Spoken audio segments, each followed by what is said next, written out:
Well, let's get back to our book, The Quilt Walk by Sandra Dallas, and let's see if we can read Chapter 6 and Chapter 7. Chapter 6 is Across the Mississippi. We reached the Mississippi in the early afternoon, and it took us the rest of the day to cross it. The Mississippi River was a mile wide, far too wide for the animals to swim across. Besides, Pa said we'd only just started out. So we took the ferry across. It was a large flat boat like a giant raft, and it was big enough for more than one wagon, but many people were ahead of us, so we had to wait our turn. I'd seen the Mississippi plenty of times, but I was still awed by how wide it was. I remembered Pa talking about the size of the buffalo herds and wondered if a herd could fill up the river. If so, we could drive across on their backs instead of waiting for the ferry. We took our place in the line of prairie schooners at the ferry landing. We pulled in behind a wagon with a dairy cow tied to the back. Ma and I climbed down, and Pa patted the cow on the side. "So, Betsy," she said, "we sold our cows before we left. I miss fresh milk already," Ma told the woman from the wagon. "I'd share with you, but the young'uns drank up what we got from the morning milking, and I used the cream to make butter," the woman said. "Where in the world do you find the time to churn?" Ma asked. "Oh, I don't." The woman went to a bucket hanging from the back of the wagon and lifted the lid. "Look at here. I put the cream in this morning, and the rocking of the wagon churned it for me." Ma and I peered into the bucket and saw clumps of yellow butter. "Why, I'd expect that's the best thing yet I've ever heard about going to Colorado Territory," Ma said. The woman beamed and sat down on our wagon tongue, pulling a quilt square from her pocket. "This is what I like best. There's time to do my piecing while I'm sitting on the wagon seat. I guess I'll have the whole quilt done by the time we reach the gold country." "What a fine idea," Ma cried. "Emmy Blue, look at her cunning stitches." "You stitch, do you?" the woman asked. "Ma likes it better than supper," I piped up. The woman laughed. "That's the way of it, isn't it? I guess I can make my home anywhere if I have my quilting." "Let me show you something," Ma said, and she went to the back of our wagon and took down the friendship quilt. I helped her unfold it and hold it out, and the woman ran her hand over the squares, touching the embroidered names. "Why, there's nothing in the world I'd treasure more. It's like taking home with you all the way to the gold fields," she said. "What a lovely way to put it," Ma replied. The two of them chatted until we reached the water's edge. When our turn came for the ferry, Pa and Uncle Will drove the wagons onto the big wooden platform made of boards and propelled by men with long poles. The ferryman pushed off, and in a moment we were on the muddy water, making our way to the other side of the Mississippi. I stared upstream, watching for trees in the current that would overturn the raft, then turned and looked at the Illinois shore as it got smaller and smaller. "What do you think of this for an adventure?" Pa asked. I wanted to tell him it was scary, and I was afraid one of the oxen would bump up against me and push me into the river. The water was so dirty, no one would ever see me if I went under. But I didn't want to admit I was afraid, so I asked, "Does Colorado have big rivers like this?" "Only the Platte, but it isn't much of a river, a mile wide but only an inch deep, they say," Pa told me. "Then I wouldn't mind falling into it," I told him. "Hold on to the wagon wheel, it's chained to the ferry. Don't you worry, Emmy Blue. These river rats know what they're doing," he told me, and pointed with his chin to the two men in charge of the raft. I turned and watched the Missouri side of the river come closer and closer, until finally we bumped into the shore. Pa and Uncle Will led the oxen off the ferry, and before I knew it, we were looking for a campsite. "Hold for Colorado," Pa said. I didn't respond this time. Like Aunt Catherine, I was beginning to get tired of hearing that. Paul said we were making good time through Missouri, going 12 or 15 miles a day. Horses would have gone faster, but oxen were better suited for the Great Plains, even if they were slow and too stupid to swat flies with their tails. Another advantage, Paul said, was that while the Indians might shoot oxen, they wouldn't steal them because they had no use for them. Even Aunt Catherine laughed at the idea of an Indian man on an ox riding across the prairie. Wouldn't they eat them, I asked. They'd have to be awfully hungry, Paul replied.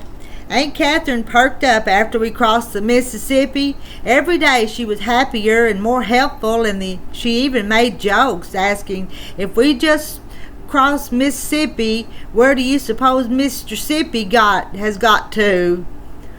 Uncle Will slapped his knee and laughed. The joke wasn't all that funny. I think he was just glad that Aunt Catherine was back to her old self. Aunt Catherine began doing some of the cooking, telling Ma, now Maggie, you know you shouldn't overdo it. Save your strength, you'll need it. What's wrong with you, Ma? I asked. Oh, I'm fine, Emmy Blue. Don't you worry about me. Pa said to enjoy the trip while we could because it would get harder once we were through Missouri and across the Missouri River. These are easy days, he said, and they were. The road was smooth with farms along the way. Sometimes we stopped at barnyard wells to water the stock, and the farm wives invited us to rest a spell. The farmers gathered around the wagons and asked Pa and Uncle Will where they were going. You been to Colorado before? You find a mine, did you? One asked. Why, I'd give you this whole farm for just one bucket of Pike's Peak's nuggets, another farmer said. At a farm where several children played, a girl about my age asked me, you like going west? It's better than threading needles for Ma's quilting group, I told her. The girl giggled. I don't care for that either. What's it like riding in a covered wagon? I walk with Pa most of the time, I said, feeling grown up. Who wants to sit on a seat as hard as a milking stool all day? I guess you like it right well. I guess I do. Ma and Aunt Catherine talked with the women. Why do you agree to uproot and go to Colorado? One asked them. Ma replied, we thought we'd have a better living there. But another woman said, laws, how I'd like to go along. Sometimes I think if I have to gather one more egg, I'll throw it to the cats and take off walking. Imagine the chance to look in a gold pan and find $1,000. You'd give up your home? Aunt Catherine asked. Faster than you could say pickled peppers. After we were on our way again, Aunt Catherine asked Ma, do you think that woman would run off? Ma laughed and then turned and looked back in the direction of the farm. Maybe not this afternoon, but I wouldn't be surprised if we spotted her in Golden one day. On to chapter 7, Our Adventure in St. Joe. The weather was good in Missouri, warm, but not hot enough to make us uncomfortable in all our clothes, even though there was a tiny bit of room in the wagon. Now that we had eaten some of the food given to us by our neighbors and friends, Ma still insisted we wear all our clothes. I heard her tell Aunt Catherine she was afraid Pa would make her throw out the extra dresses if she asked to store them in the Conestoga. We'll wait, I promised. I'll wear all the dresses, she said. I think Thomas would find room now if you ask him. Well, I won't, Ma said. I believe he and Will must have laughed at us wearing all our clothes, thinking we'd beg for a place to store them. Well, we'll show them. We? Aunt Catherine asked and laughed. Thomas is not the only one who is stubborn. So far, we didn't have worries from Indians. We were able to find water, and we didn't run into any rattlesnakes, and Pa thought we would, and it seemed like we flew as fast as birds across the state. It wasn't even a month. It was April now, before we reached St. Joseph or St. Joe. That's where Pa said we would get the plans for the business block. He had written to a friend who was set up in St. Joe as a builder and had promised to draw them up. We would hook up with a wagon train there, too. We'd done all right on our We've done all right on our own. Why do we need to join the train with all that dust and animals milling around and not a moment of privacy?" Aunt Catherine asked. "It's dangerous to cross alone. There are Indians, and what if one of us fell under the wagon or got snake bit?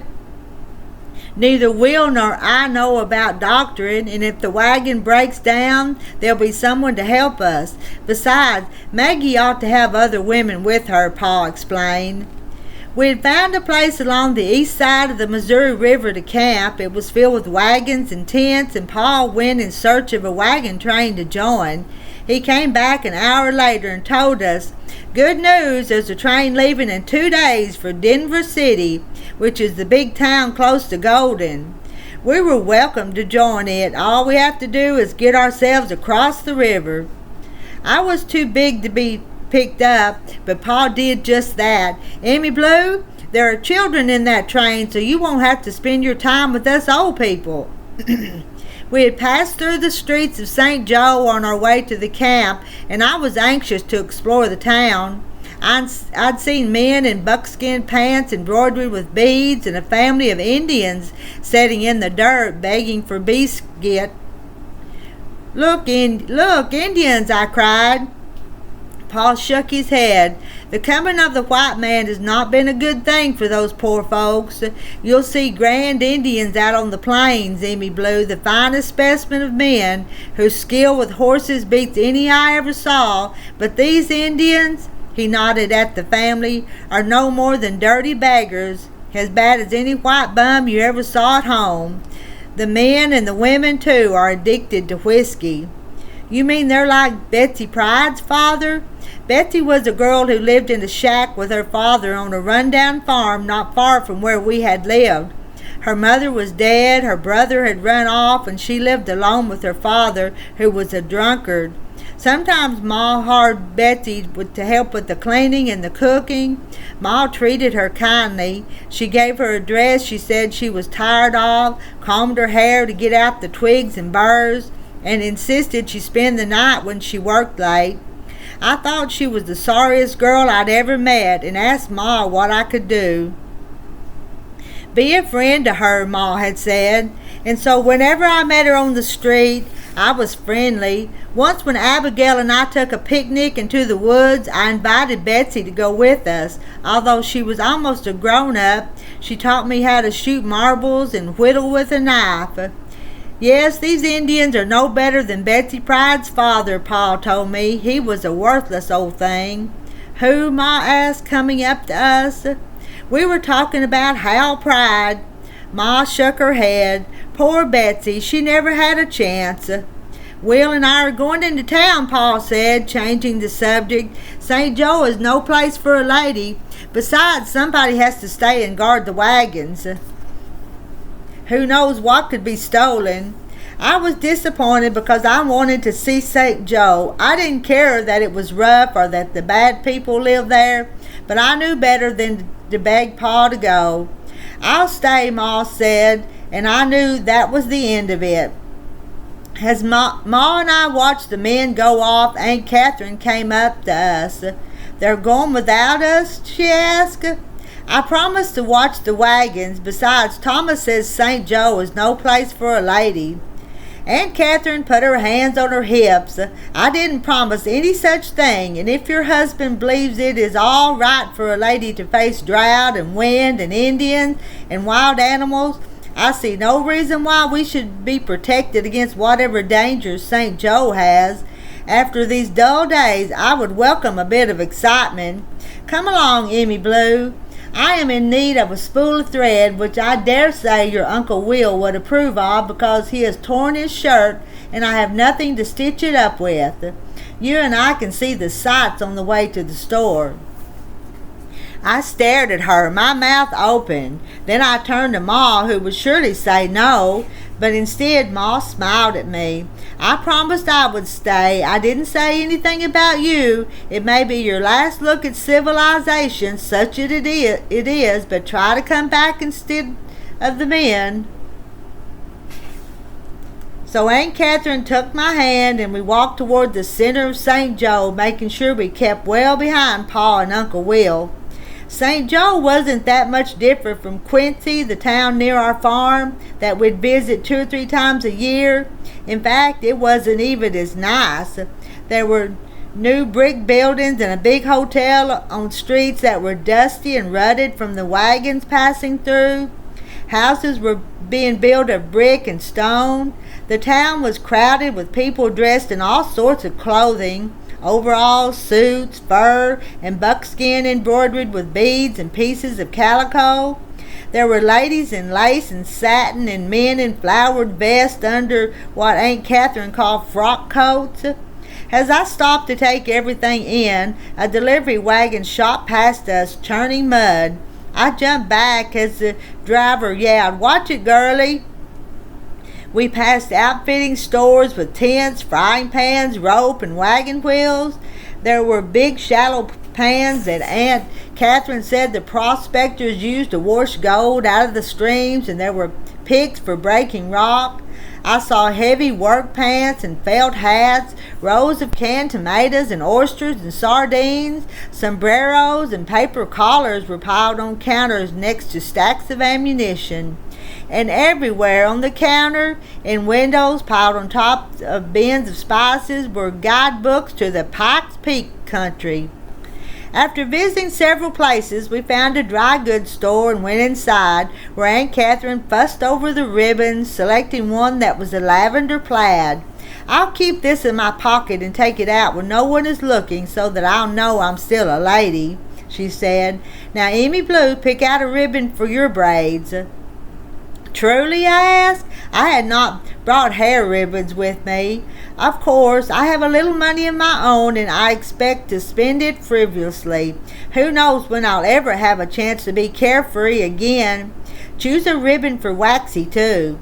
I went through the ribbons carefully, narrowing my choice to a yellow that was the color of the morning sun, and a blue the color of the late afternoon sky. "Blue, it won't show the dirt," Aunt Catherine said when I asked her opinion, but I believe Waxy would like the yellow. A clerk cut the ribbons for us, and Aunt Catherine added a packet of pins and a piece of red calico for Ma. "What about the thread?" I asked as we left the store. "Thread?" She looked confused. "I have plenty of thread." "We don't need any more thread." "But you said you needed thread." "Oh, I did, didn't I?" She smiled at me. "I guess your Ma won't mind that little fib bother about thread. Now let's go sit down in real chairs and have real tea," she said, looking approvingly at the Pate House, a fine brick hotel across the street. "Surely they have a ladies' ordinary." "A what?" I asked. "It's a tea room reserved for women, a place where we can sit and relax. There is one at the Quincy house at home." She took my hand and led me across the street, through the lobby of a hotel, into a room that was fitted with fragile chairs and tables. I felt out of place because I still wore 3 dresses, but Aunt Catherine moved like a queen past the ladies in their fashionable frocks and bonnets. When I glanced around, I saw other women dressed in traveling clothes. Aunt Catherine ordered tea and tiny cakes, and I perched on my chair trying to act ladylike and not put the entire cake into my mouth at one time. "Going west, are you?" asked a lady at the table next to us. "We are," Aunt Catherine replied. "And you?" The woman nodded. "This is my wedding trip. I don't suppose I'll find tea and pastries in Denver." "We are going to Golden. We leave in 2 days," Aunt Catherine told her. "Why, maybe we'll be on the same train." The woman wiped her fingers on her napkin. Her hands were already brown and rough. "I'm Lucy Bonner."